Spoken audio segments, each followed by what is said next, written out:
Bharatiya Janata party రాజకీయ వ్యూహం కనిపించిందా, లేదంటే ఎక్కడ తగ్గాలో అక్కడ తగ్గాల్సిన పరిస్థితి షిండే ముందుకు వచ్చింది కాబట్టి ఆయన తగ్గారా?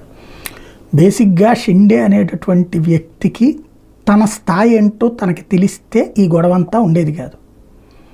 వాస్తవంగా ఎందుకు మహారాష్ట్రలో షిండేకి ఇచ్చింది, ఇప్పుడు అతనికితో పాటుగా అతనికి కొన్ని పదవులు ఇస్తే అప్పుడు అవసరం బీజేపీకి ప్రభుత్వం ఏర్పాటుకి 104 సీట్లే ఉన్నాయి కాబట్టి 50 మంది 41 మందిని వేసుకుని వచ్చాడు.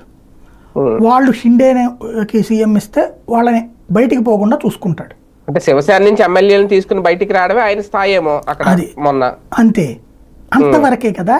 ఇప్పుడు సమస్య ఎట్లా వచ్చిందంటే ఆ తర్వాత ఎదుగుదల తను చేసుకోగలిగాడా?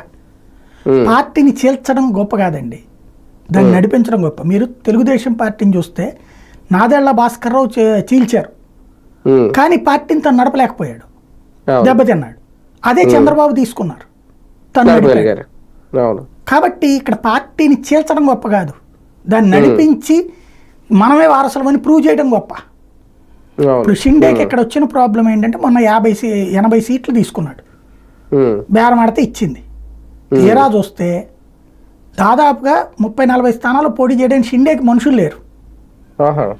ఆంధ్రప్రదేశ్లో కనుక మీ ఏరియాలో నల్లమిల్లి గారికి తెలుగుదేశం నుంచి తీసుకొచ్చి సీట్ ఇచ్చినట్టు, లేదంటే కనుక మన కొన్ని ఏరియాల్లో తెలుగుదేశం వాళ్ళని తీసుకుని బీజేపీ సీట్లు ఇచ్చారా?